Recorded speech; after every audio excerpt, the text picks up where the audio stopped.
उनमें से 3 श्लोक मैं आपको सुनाता हूँ। यस स्थिता भवेत प्रज्ञा यस आनंदो निरंतरः प्रपंचो विस्मृत प्रायः सा जीवन मुक्त इष्यते। जिसके जीवन में प्रपंच भूला हुआ रहता है, जगत भूला हुआ रहता है लगभग, और जिसकी प्रज्ञा स्थिर है, बार बार डावाडोल नहीं होता, डगमगाता नहीं है, और निरंतर जो आनंद में है, ऐसा कोई व्यक्ति दिखे आपको तो समझ जाना कि ये जीवन मुक्त है। फिर उन्होंने कहा वर्तमाने अपि देहे अस्मिन् छायावद अनुवर्तनी अहमता ममता अभाव जीवन मुक्तस्य लक्षणम।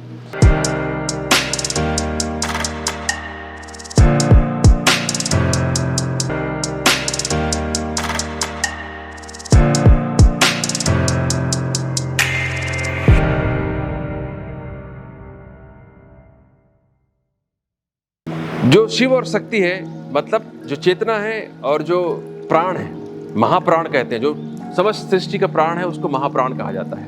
महाप्राण, the cosmic life energy you can call it. तो दोनों संघनित होते हैं एकदम, दोनों में भेद करना मुश्किल होता है। चेतना, शिव और शक्ति, चेतना और ऊर्जा। फिर वेदों में एक ऐसा एक उदाहरण आता है, वो कहते हैं कि जो ब्रह्म है, जो परब्रह्म है, उसके मन में, या मन कहना भी बड़ा कठिन हो जाता है, उसके भीतर ये विचार उत्पन्न होता है कि एको अहम बहुश्याम, मैं अकेला हूँ, मुझे बहुत होना चाहिए, ऐसा भाव उठता है, एक संकल्प उठता है। उस संकल्प से धीरे से फिर प्राण में एक स्पंदन, एक वाइब्रेशन पैदा होता है, फर्स्ट वाइब्रेशन, प्राइमोडियल वाइब्रेशन, एक फर्स्ट वाइब्रेशन उत्पन्न होता है। उसके बाद जो कॉन्शसनेस है और जो ऊर्जा है वो दोनों अलग अलग हो जाते हैं। अब दोनों जो है भिन्न भिन्न प्रकार से कॉम्बिनेशन करके फिर सृष्टि की रचना करते हैं। तो उपनिषद कहते हैं कि सबसे पहले वायु बनती है, आकाश तत्व बनता है। पहले आकाश तत्व बनता है, फिर आकाश तत्व से वायु बनती है, वायु तत्व से फिर अग्नि बनती है, अग्नि से फिर थोड़ा स्थूल और जो है वो जल तत्व बनता है, फिर जल तत्व से धरा बनती है, पृथ्वी बनती है। ऐसे स्टेप बाय स्टेप है। सबसे सूक्ष्म क्या है? आकाश तत्व। फिर सूक्ष्मतर क्या है? उससे कम सूक्ष्म क्या है? वायु है। उससे कम सूक्ष्म अग्नि है। उससे कम सूक्ष्म जल है। उससे कम सूक्ष्म पृथ्वी है। तो ऐसे स्टेप बाय स्टेप जैसे सृष्टि होती है, ऐसा कहते हैं वो, कि भिन्न भिन्न तन्मात्राएं जो होती है वो मिलती हैं और बनाती है सृष्टि को।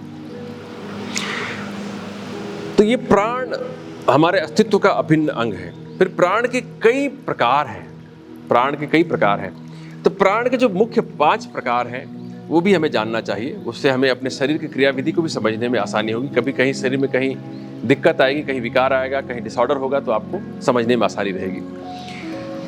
तो यौगिक भाषा में प्राण को 5 में विभक्त किया जाता है। हमारे शरीर के भीतर जो भी लाइफ एनर्जी है उसको 5 में विभक्त करते हैं। कौन कौन से हैं?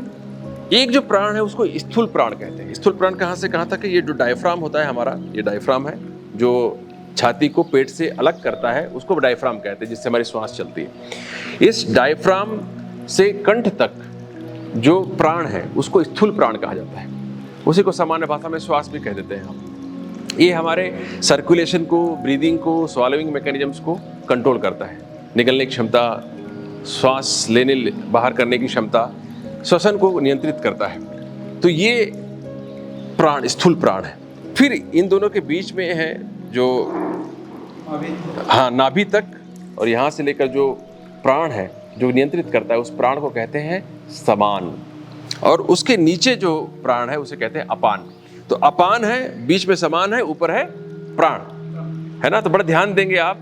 नॉमेनक्लेचर भी जो हमारे शास्त्रों में होता है वो यूं ही रैंडमली नहीं होता है।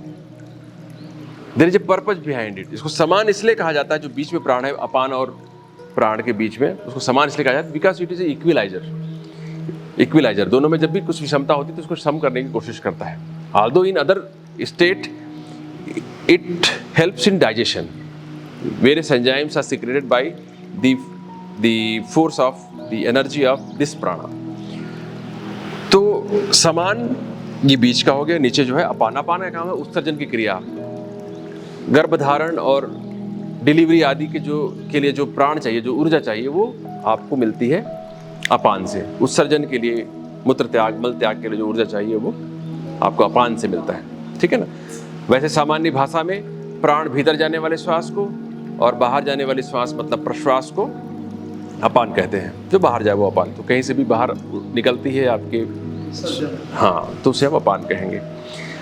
अब एक और प्राण है जो एक्सट्रीमिटीज को कंट्रोल करता है, जो हमारे ज्ञानेंद्रिय और कर्मेंद्रिय को कंट्रोल करता है, एक्सट्रीमिटीज को, है ना। अभी तक हम यहाँ थे, 3 प्राण यहाँ हो गए। चौथा प्राण का प्रकार है नॉमेनक्लेचर है, नाम दिया गया है। ये प्राण जो है आपके इंद्रियों को नियंत्रित करता है, इसको कहते हैं उदान। उदान। अच्छा, ये आपको जानकर हैरानी होगी कि भिन्न भिन्न कलर भी दिए गए हैं, इनके कलर भी बताए गए हैं वेदों में, मतलब शास्त्रों में। और इसमें कोई अतिशयोक्ति नहीं लगती है मुझे, अगर उन्होंने कलर दिया है इसको तो, क्योंकि एक किताब है थॉट्स पर, लीड बीटर के द्वारा लिखा हुआ। थियोसॉफिकल सोसाइटी के एक बहुत माने हुए सदस्य थे वहाँ के, और उसके लीडर्स में से एक थे लीड बीटर करके। आप सब जानते होंगे एनी बेसेंट को, तो एनी बेसेंट को जानते होंगे, जिन्होंने थियोसॉफिकल सोसाइटी की स्थापना की थी, है ना। तो she was a great lady, जो उन्होंने बहुत काम किया था, और उनकी इच्छा थी कि एक ऐसा बुद्ध पुरुष इस धरती पर जन्माया जाए जो सबको सही ज्ञान दे सके। World teacher, Jagat Guru, world teacher ऐसा किया जाए। तो उसके लिए उन्होंने एक छात्र को बहुत अधिक संरक्षण देकर विशेष तरीके से सारी साधनाएं करा के तैयार किया था, है ना, प्रशिक्षित किया, ट्रेन किया कि वो वर्ल्ड टीचर बने। और वो वक्त भी आया जब एक देश में उनको घोषित किया जाना था कि ये world teacher, now he is ready to teach you all. लेकिन ऐन वक्त पर उस टीचर ने कह दिया कि I am not the world teacher, I reject this, I am not the world teacher. उन्होंने कहा मैं अथॉरिटी नहीं बनना चाहता, I am not the authority. कौन, कोई बता सकेगा कौन थे वो? एनीबडी?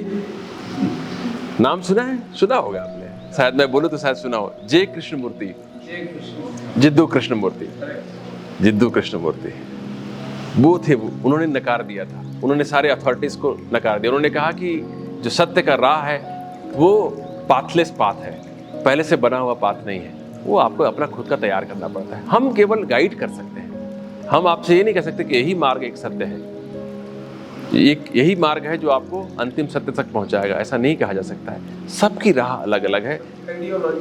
हाँ, जिसकी परवरिश जैसी हुई है, जैसे पूर्व जन्म के संस्कारों की वजह से आपकी चेतना का स्तर है, वो निर्धारित करेगा कि आपके लिए कौन सा मार्ग सही होगा। आप एक्सप्लोर करिए, यू लिसन टू एवरीबॉडी, आप सुनिए जो भी, जो शास्त्र हैं या जो कहते हैं, जो लगते हैं आपकी दृष्टि में कि ये जीवन मुक्त है, उस व्यक्ति को सुनिए आप और अपना पाथ निर्धारित कीजिए।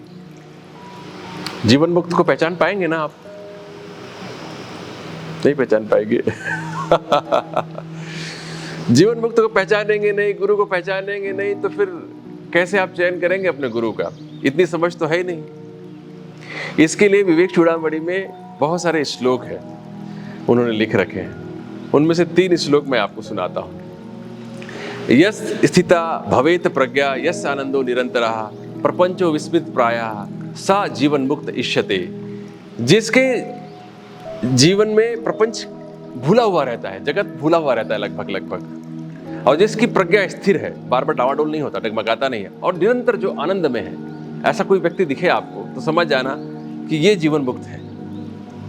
फिर उन्होंने कहा वर्तमाने अपि देहे अस्मिन् छायावद अनुवर्तनी अहमता ममता अभाव जीवन मुक्तस्य लक्षणम। जो वर्तमान में भी इस देह के रहते हुए भी जो छाया की तरह आपकी पीछे पीछे चलती है, उसके रहते हुए भी जो अहमता ममता से अभाव में है, उसके बहुत राग नहीं है, उसको हर समय छूटा छुटाया है सब कुछ उसके लिए, ऐसा कोई व्यक्ति मिल जाए तो समझना कि ये जीवन मुक्त है। फिर और एक परिभाषा दी उन्होंने कहा अतीत अनुसंधानम भविष्यत अविचारणम औदासन्यम अपि प्राप्ते जीवन मुक्तस्य लक्षणम। जिसके लिए अतीत की बार बार वो बात नहीं करता है, जो भविष्य के विचारों में उलझा हुआ नहीं रहता है, और वर्तमान के प्रति भी उदासीन है, वर्तमान में जो प्राप्त है उसके प्रति भी उदासीन है, वह जीवन मुक्त है। अगर ऐसा कोई व्यक्ति मिले आपको तो समझ आना है जीवन मुक्त है।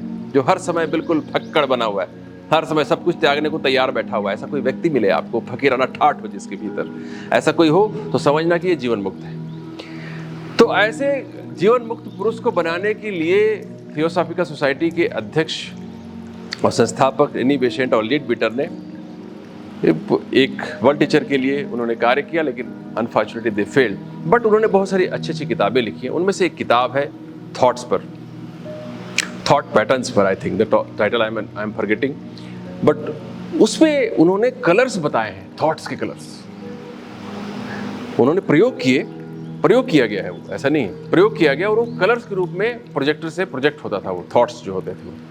आई एग्जैक्टली डोंट नो कि कैसा उन्होंने किया होगा ये, बट उन्होंने कलर्स बताए हैं कि जब हम गुस्सा करते हैं तो कैसा कलर का दिखता है, जब हम खुश होते हैं तो कैसे कलर का बनता है, और उसके रूप भी बनते हैं अलग अलग, उसके जो फॉर्म्स बनते हैं।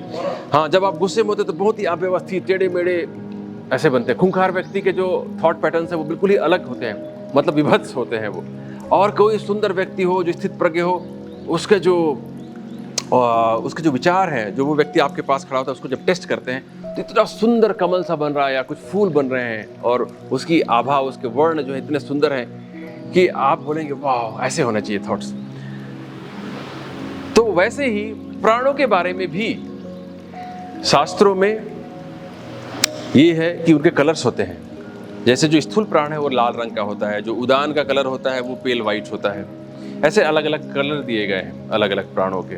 तो ये प्राण हमारे शरीर को संचालित करते हैं, है ना। तो आप भ्रम में मत रहना कि आप चलाते हैं इस शरीर को, प्राण चला रहा है जिसके प्रति आप पूरी तरह विवश हैं, लेकिन आपके पास इतनी क्षमता है कि आप उसको बढ़ा घटा सकते हैं प्राण को।